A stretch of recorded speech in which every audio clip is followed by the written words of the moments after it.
so we have one more page of Chapter 6 notes. So the first thing we want to notice is what it says at the top. When one side of an equation is 0, the graph of that side, y equals 0, would be the x-axis, right? Y equals 0 is the x-axis. We learned that in Chapter 1, I think. So the intersection points you are finding are really the, well, let's see, when you find where it intersects the x-axis, what you're finding are the x-intercepts. All right, so that might be a little bit hard to follow without a visual, so let's give you one. I'm going to solve this by hand and by graphing. All right, so let me bring up a graph. I'm going to go to y equals. I'm going to clear out my old. Right here. I'm going to type in x squared minus 2x minus 8.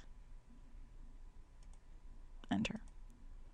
Okay, and if you like, you can do 0. It's actually a little bit easier if you do 0, but I'm going to show you the method if you don't use 0. And I'm going to do a regular window right now, zoom 6. So just kind of make the normal, because I don't need that funky window that I had from before. Right?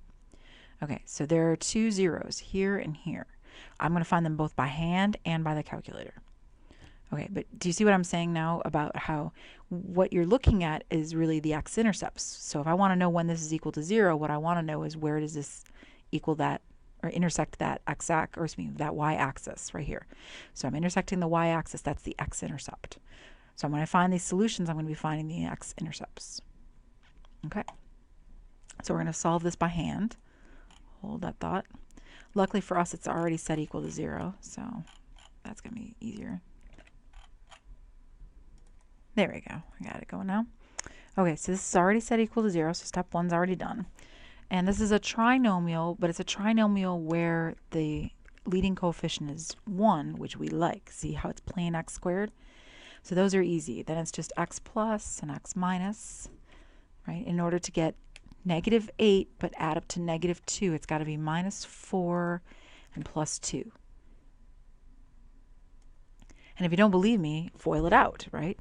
So outers is minus 4x, inners is plus 2x, right? Last is minus 8, that kind of thing. All right, so then each one of these needs to be set equal to 0. So either x plus 2 equals 0, or x minus 4 is equal to 0. So that means that x is negative 2, or x is 4. There are our answers. Now, what do we notice about these? Let me bring in the graph for a second. Oh, not that graph. This graph. All right, so what do you see when you look? Those numbers are the intercepts. See, here's negative 1, negative 2, right over there. And if you don't believe me, let's find it with the calculator. So go to second calc. You want number 2, which is a 0. That's what you're looking for. Now, this is a little bit more complicated than one of the ones we've done. So left hand bound, I need to move the cursor. See the blinky cursor guy? I need to move him to the left of the 0 I want to find. So I want to find this one on the left. I got to move that blinker over to the left of that. So left, left, left, left, left. Anywhere to the left will do. So the blinker is now on the left hand side of that 0. So I press enter. And then I want the right hand bound. So I'm going to move my blinker over, so it's on the right hand side. Now the new calculators do this feature where you can see the vertical lines, and you want to see that 0 in between the vertical lines. The old calculators will just show you these little arrows up here without the vertical lines, and you just want to see if your 0 is in between that region. And then for a guess, you can just press enter. And there you go, negative 2, 0. All right, and then I want to do it again. So I'm going to find, I found the 1. It's negative 2, just like we said. Let's find the other one. 0. So I'm going to move to the left of the 0 I want. So I'm going to kind of move my cursor over here. Anywhere over here will do. Enter. Then I have to move to the right. So I've got to move my cursor over to the right of that 0. And then I need that 0 right here to be in between those two lines, right? In between the two boundaries that I picked. Then I can press enter. And there's the other one. Cool, huh? All right, so let me copy and paste that in here. Oopsie, I gotta go here and copy. All right, and then I'm gonna label it because like most graphs, we have to label everything, get it nice and pretty, right? Put in your scale and all that good stuff. So give me a minute and I'm going to label it. There we go. Got it all labeled. So you draw a picture, you put in your scale, and you label your 2 points, which are -2, 0 and 4, 0. They're your 2 zeros. So what do we notice about this? And that's why we need to make a big note. It's not really a note, it's the answer to the question, I guess I should say. So the solutions of the equation are the x-coordinates of the x-intercepts. Can't say it big enough. I'm going to make it a bigger font.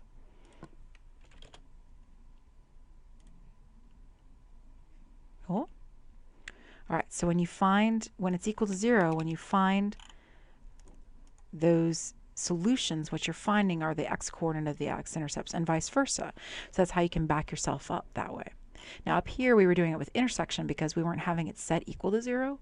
But if it is set equal to 0, then those solutions are the x-coordinates of the x-intercepts. Speaking of which, I think we're going to find the x-intercepts here for this problem. So we're going to do it by hand, and then we're going to verify by graphing. So let me set that up for a second. Hold on.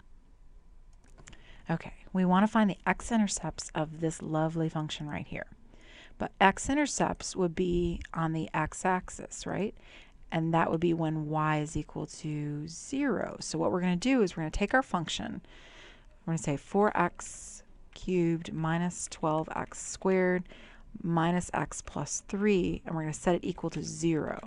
And this is because the intercepts are when y equals 0. So because x-ints are when y, well, f of x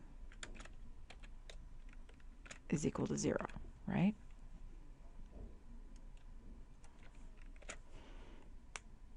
Okay. So now we have that.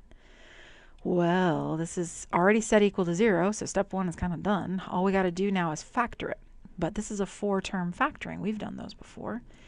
All right, so look at the first 2 terms. They both have 4x squared in them. So we take that out. That leaves us x minus 3.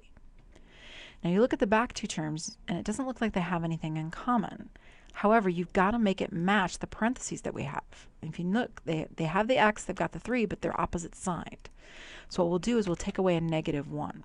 So when we do that, that'll leave us x, because -1 times x is negative x, minus 3, because -1 times minus 3 is positive 3.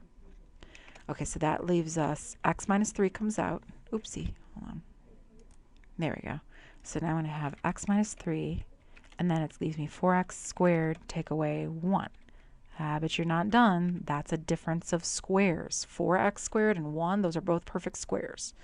So this is x minus 3, 2x minus 1, times 2x plus 1. Oopsie, if I could type that correctly.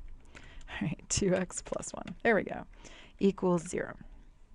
All right, so then each of those factors could be 0. It could be x minus 3 is 0, or 2x minus 1 is 0, or 2x plus 1 is 0.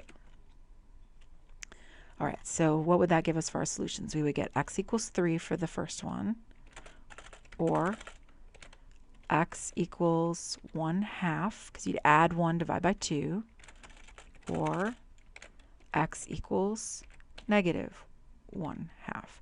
I don't like to put the negative in front just because it looks like it's part of the division bar, and that gets a little confusing. So I'm going to put it up in the numerator. All right, so there we go. We got it.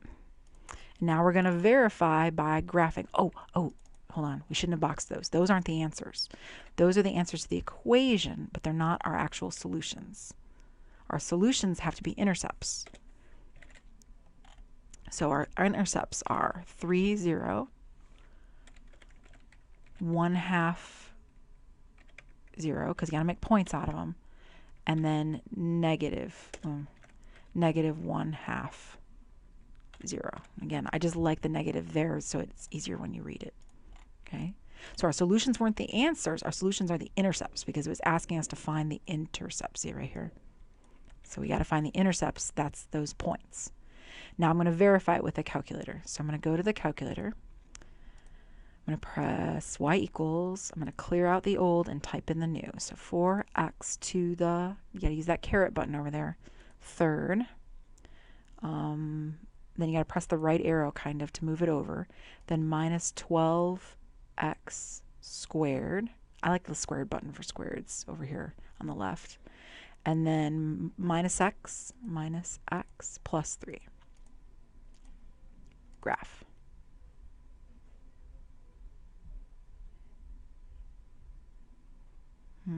It's a little skinny and I can't quite see the bottom.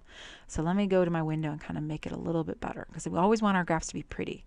So how about -5 to 5? Because we didn't think anything was past 5 anyway. I mean, we're coming up with answers of a half, for the love of goodness. All right, so, and we wanted to see a little bit more on the bottom side, so how about we go to -15 and just see. And of course, you wouldn't necessarily know that. You're just kind of guessing and trying to see if you can get a better picture, because you want your picture to be pretty. And there we go. Look at that. Isn't that a thing of beauty? Okay, so we want the zeros. So I'm going to go second calc, number 2, 0. I will move to the left of the 0 I'm interested in. Enter. Move to the right. Enter. It's got to be between those two little pointy arrows. And press enter. And sure enough, it found it. -0.5 is that first one. Then you do it all again. Second calc, number 2. Now move on to the next one. You've got to be to the left of the next one. Anywhere to the left will do. Enter. Then you got to move to the right of it. Anywhere to the right of it will do. Enter. And that point, that 0's got to be between those two arrows. And it is, so I press enter. And then found that to be 0.5. And then I could do it again. Second calc, number 2, 0. I'm going to move my cursor over here to the far right. But it's got to be to the left of that 0. So this will do. Somewhere to the left. Enter. So there's the 0, so I'm to the left of that. Now I'm going to move to the right. Oops, not too far. I don't want to get off screen. Enter. And that 0's got to be between those two. Enter. And there it is. It found it. So that's what you're going to do, and you're going to draw that picture on your paper. So I'm going to copy and paste that. And then label and all that good stuff. So give me 1 second. There we go. There we go. I got it all in there. So you want to draw your picture, put your scale down, and then you want to label each of your points. And notice it backs up exactly what we said when we did it by hand. That's what you want to see. So your calculator can really help you with these problems. It can help you solve every single factoring to solve problem that you have. Nice, huh? Because it should back you up. Whatever you do by hand, the calculator either intersect if you do it this way, or the zeros way, if it was already set equal to 0 to begin with, can help you find whether your answers were actually correct or not. So there should be no wrong answers anywhere in any of this section. All right, I think we are all done, because the next page is just instructions to teach you how to do what we just did, right? So I hope you enjoyed Chapter 6's lecture notes, and I'll maybe see you back here for more lecture notes up online. Bye.